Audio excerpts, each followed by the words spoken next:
പാലക്കാട് ഒരു ഗ്രാമത്തിൽ ഒരു വീട്ടിൽ കുറച്ചാളുകൾ കുട്ടിച്ചാത്തനെ വിശ്വസിച്ച് ആരാധിച്ചു പോന്നിരുന്നു. അവർ ഓരോ ദിവസവും ചാത്തിന് കള്ളും കോഴിയും അരിവറുത്ത് പൊടിച്ചതും വെച്ച് പൂജ കൊടുക്കുമായിരുന്നു. ഒരു ദിവസം ആ വീട്ടിലെ പുതുതലമുറയുള്ള യുവാക്കൾ പറഞ്ഞു, എന്നും എന്തിനാണ് ഇങ്ങനെ ചാത്തിന് പൂജ കൊടുക്കുന്നത്? ഇത് വെറും കെട്ടുകഥകളാണ്. ഒരു ദിവസം ചാത്തിന് പൂജ കൊടുത്തില്ലെങ്കിൽ ഒന്നും തന്നെ സംഭവിക്കില്ല എന്നും പറഞ്ഞുകൊണ്ട് അവർ അന്ന് ചാത്തിന് പൂജ കൊടുത്തില്ല. അന്ന് രാത്രി അവർ നേരിട്ടത് ഭയാനകമായ അനുഭവങ്ങളായിരുന്നു. അടുക്കളയിൽ പാത്രങ്ങൾ തനിയെ വീഴുന്നു, വാതിലുകൾ സ്വയം അടയുന്നു തുറക്കുന്നു, ജനാലകൾ ആഞ്ഞടയുന്നു. കളിയാക്കിയ കൂട്ടത്തിലുള്ള ഒരു യുവാവ് കിടന്നുറങ്ങുമ്പോൾ അവൻ്റെ കാലിൽ ആരോ വന്ന് പിടിച്ചു വലിക്കുന്നത് പോലെ തോന്നി. അവൻ ഞെട്ടിവിറച്ച് എഴുന്നേൽക്കുന്നു.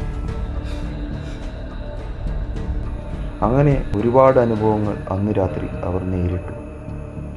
പിറ്റേ ദിവസം നേരം പുലർന്നപ്പോൾ അവിടെയുള്ള മുതിർന്ന ആളുകൾ പറഞ്ഞു, ഇതെല്ലാം ചാത്തൻ്റെ കോപമാണ്. അതുകൊണ്ട് ഇനി മുതൽ നമ്മൾ ഒരിക്കലും ചാത്തിന് വയ്ക്കുന്ന നേദ്യം മുടക്കം വരുത്തരുതെന്ന്.